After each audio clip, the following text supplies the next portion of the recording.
guys, my name is Jess and welcome to a new segment that I'm calling Jessica's Closet of Curiosities, where I share with you items from my historical collection.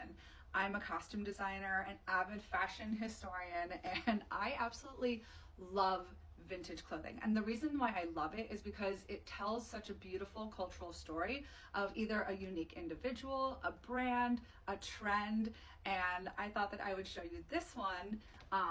It literally kind of just fell into my lap over the last couple of days, so I thought I would explain this beautiful garment behind me and tell you the story of it. So if you've been following me for a while, or if you've joined in recently on my lives, I've been talking about vintage sewing patterns, and we found this one together.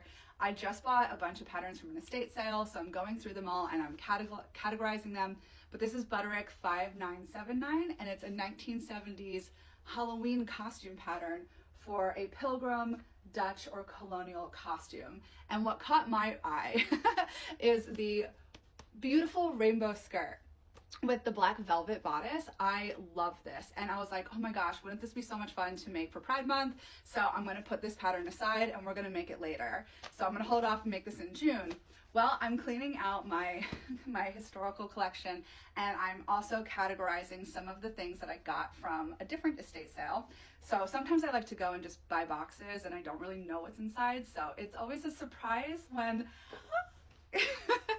So imagine my delight when I saw this dress, and I'm so excited to own it because it is in excellent condition. I've washed it and cleaned it, but it does need some love. A little bit of fraying has happened with the velvet and the steaming on the interfacing. That will help, and obviously with the skirt. But look at how beautiful this rainbow silk taffeta moves, and it's just it's so pretty.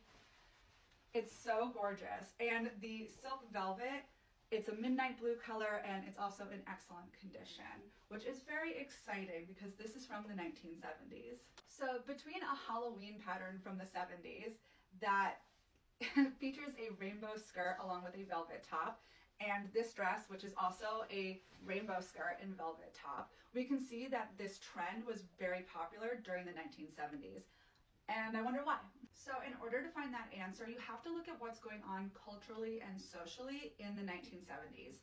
So the first thing is that the pride flag was introduced to the general public for the first time in the 70s. So hence the popularity of rainbow print being even portrayed in something like a Halloween costume. And also all of the rock stars of the 70s were rocking velvet. The movie stars, they were making it look incredibly luxurious. And the thing about velvet is that it is pretty accessible to all people. So people who made their own clothing at home or went to stores to find the certain outfits that looked like, you know, their favorite movie star or whatnot, had the ability to pair the velvet with the rainbow skirt. And this was a very popular style of the time. I think that it's really cool that a garment can really showcase what was popular or what was on people's minds during the time that it was being worn. To me, this dress says that this person really enjoyed the rainbow flag, the vibe that it was giving off, that peace, love, and harmony that the 70s really embodied, and that the velvet, was said that people who were really chic wore velvet. So I love the idea that this outfit is homemade. I love the idea that this person really took a step and made themselves a very glamorous dress, and I'm happy to be the owner of it. So thank you for coming to the first episode, we can call it, of Jess's Closet of Curiosities. It's kind of a mouthful, but